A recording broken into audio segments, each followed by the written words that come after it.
Every single day that we wake up, we have been gifted the opportunity of choice. You can choose to be happy or you can choose to be sad. I don't care what your situation is. You should never allow your situation to define who you are as a person. The outside is the physical manifestation of what goes on inside the brain. Things do not just happen. No one just rear-ends your car. You don't just become broke. Broke is a mindset. Things don't just happen. Your pocketbook is not just below balance or on zero. You're not just overweight, just by chance you're just overweight. Things don't just happen.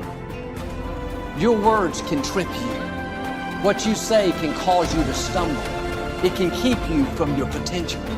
You're not snared by what you think. Negative thoughts come to us all. When you speak them out, you give them life.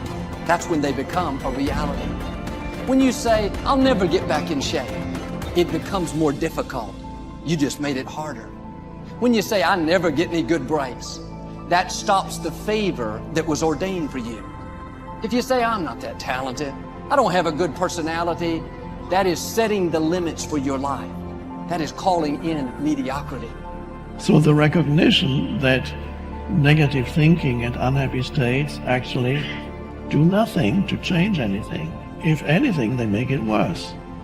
So if there's enough awareness and you can suddenly look at that, and then you can ask yourself from the deeper perspective of awareness, do I want to continue to think these thoughts? Is that helpful or good? Do I really want that? Ask yourself, what is my limiting step? What is the one factor that determines the speed at which I achieve my goal, or whether I achieve it at all?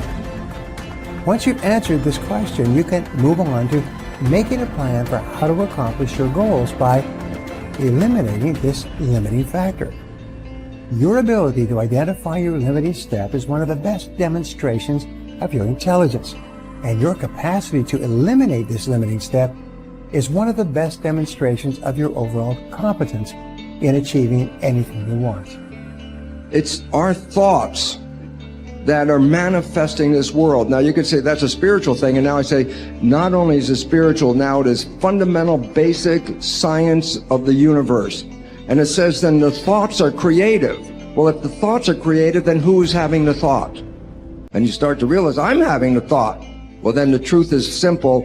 As Richard Conn Henry said, you are creating this world with your mental activity and your spirituality combined. And then all of a sudden it says, well, then if I'm creating the world, then my original belief that when things didn't go right, I was a victim. The universe wasn't supporting me. You know, it's like, oh, I try so hard and the universe is not giving me things. It turns 180 degrees around. And it basically says this: we are creating this world. And then I say your mind is creating this world. Although you cannot change conditions or circumstance, you don't have to let them control you. We can't control what's going on outside, but we can control what's going on inside. You know, and unfortunately, I don't think many of us have been raised to really understand that. And it's a lack of understanding that's causing all our problems. We are the only creature on the planet that's totally disoriented in our environment. All the little squirrels, the birds, all the animals are completely at home in their environment. They blend in. You and I are totally disoriented in our environment. We've been given the mental faculties to create our own environment. However, we go right through school and we've never learned that. We have higher faculties, and the average person has no knowledge of how to operate with them, how to develop them. We have perception, the will, reason, imagination, memory, and intuition. Now, those mental faculties, they're not just words, they're actually mental faculties that we can use to take control over our world and to create the environment that we want.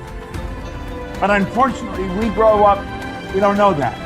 We've been raised to live through by what we see, hear, smell, taste, and touch. Our physical senses. And we've been raised to be controlled by what's going on outside. As little kids, will you listen to what I'm telling you? Will you look at this? And so it's all outside. We get our report card, and that tells us what kind of student we are. But it really tells us where our mind was at for a few minutes 3 weeks ago. Got nothing to do with who we are. So I think we're raised in ignorance, actually. There's a very small percentage of the population that have a reasonably clear understanding of who they are and what they're capable of doing. But the ones that do are in the minority. People think that the purpose of memory is to remember the past. And that's not the purpose of memory. The purpose of memory is to extract out from the past lessons to structure the future. And that's the purpose of personal memory. And so you're done with a memory when you've extracted out the information that you can use to guide yourself properly in the future. So if you have a traumatic memory, for example, that's really obsessing you, if you analyze that memory to the point where you figured out how you put yourself at risk and you can determine how you might avoid that in the future, then the emotion associated with that goes away. So memory has a very pragmatic function. And cultural memory is the same thing, is that we need to extract out stories from our past that structure our future. And we need that because, well, first of all, if you don't have a purpose, let's say, it isn't that your life becomes neutral in a meaningless sense. It's that your life becomes characterized by unbearable suffering, because the baseline condition of life is something like unbearable suffering. And what you have to set against that is a noble and worthwhile purpose. And hopefully your determination of that purpose is buttressed to some degree by the wisdom of the past, because you can't conjure something like that up on your own. And if you provide people with nobility of purpose, then they can tolerate the suffering of existence without becoming entirely corrupted by it. And cultures that don't do that, it isn't even so much that they die, it's that cultures that don't do that are dead. They're done. They don't have a story anymore. They don't have a call to adventure. And then, well, then everyone suffers stupidly as a consequence. It's a very bad thing. So Churchill made the same observation that many of the great psychologists and philosophers made in the early part of the 20th century. It's like, bring the story forward and propagate it and make it the most noble possible story. And then you motivate people to transcend themselves, which they need to do. So yes, he's exactly right in his diagnosis. In order for us to become abundant, we have to overcome the old personality. And that's 95% of who we are, right? Yes. So then, the side effect of the beginning of this process is a lot of discomfort. It is a lot of discomfort because you're stepping outside the known into the unknown, and now you can't predict. It's scary. No, It's you'd fearful. rather hold on to your lack. The pain, the and suffering. Rather tell the story of that. At least it makes you feel something that's familiar. Mm-hmm. When you step outside and you're saying, I'm not going to complain about money any longer. I'm not going to complain about I don't have any. I'm not going to judge other people who do. I'm not going to say I can. I'm not worthy. It's never going to work. All those things got to go. I'm not going to feel lack. I'm not going to feel unworthy. I'm not going to feel separation. I'm not going to feel resentment. These are the things that are keeping my reality the same. Now it's no longer about abundance, it's about who you become. Mm-hmm. The most successful people are long-term thinkers. They look into the future as far as they can to determine the kind of people they want to become and the goals they want to achieve. They then come back to the present and determine the things that they will have to do or not do to achieve their desired futures. This practice of long-term thinking applies to work, career, marriage, relationships, money, and personal conduct. Successful people make sure that everything they do in the short term is consistent with where they want to end up in the long term. They practice self-discipline at all times. You see this willingness to sacrifice in people who spend many hours and even years preparing, studying, and upgrading their skills to make themselves more valuable, so that they can have a better life in the future, rather than spending most of their time socializing and having fun in the present. Your ability to think, plan, and work hard in the short term, and to discipline yourself to do what is right and necessary before you do what is fun and easy, is the key to creating a wonderful future for yourself. Your ability to think long term is a developed skill. As you get better at it, you become more able to predict with increasing accuracy.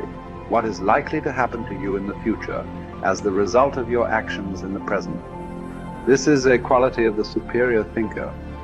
The common denominator of success was that successful people make a habit of doing the things that unsuccessful people don't like to do. And what were these things?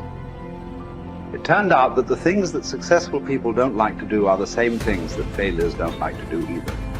But successful people do them anyway because they know that this is the price they have to pay if they want to enjoy greater success and rewards in the future. Successful people are more concerned with pleasing results, whereas failures were more concerned about pleasing method.